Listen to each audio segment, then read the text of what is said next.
This is Nick Geyer, the Palouse Pundit, reporting on the Moscow hearing about Exxon-Mobil's plans to ship huge equipment up Highway 12.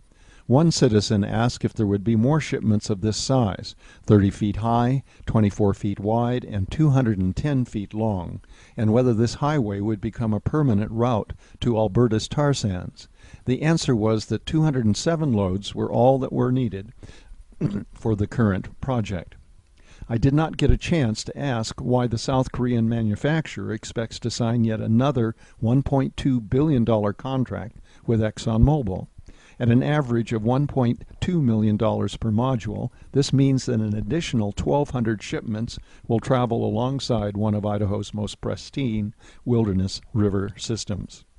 The Port of Lewiston is applying for grants to upgrade its facilities to accommodate these megaloads. Port authorities reason that, quote, if one oil company is successful with this alternative transportation route, many other companies will follow their lead. The commissioners of Missoula County have been informed that Highways 12 and 200 will become permanent, quote, high and wide industrial transport routes to northern Alberta. An Alberta Industrial Association predicts that, quote, this route will become the highway for energy-related products, not only from South Korea, but also from China and Vietnam.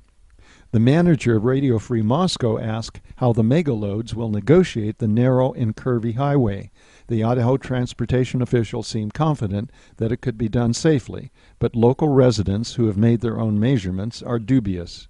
More than half the modules are 24 feet wide, but the highway is 23 feet wide at its widest, which means that they will extend dangerously beyond the fog lines on both sides.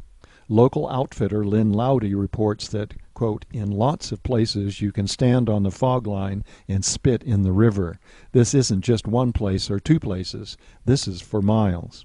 At the Fish Creek Bridge, the total clearance will be 6 inches right at the edge of the Lochsaw River. There's a real possibility that a module will land in the river. As Loudy states, quote, the crane at the Lewiston port can't even pick these things up. That's why they have to be slid off the barges. A module in the river would dam the waters and destroy portions of the highway. It will also prevent a crane, if one is big enough and can be found, from getting close enough to pull it out in any reasonable amount of time. Idaho's tourist industry brings in $3.4 billion each year, and an estimated $149 million of that is produced by 5,000 people working in the 150 businesses along Highway 12.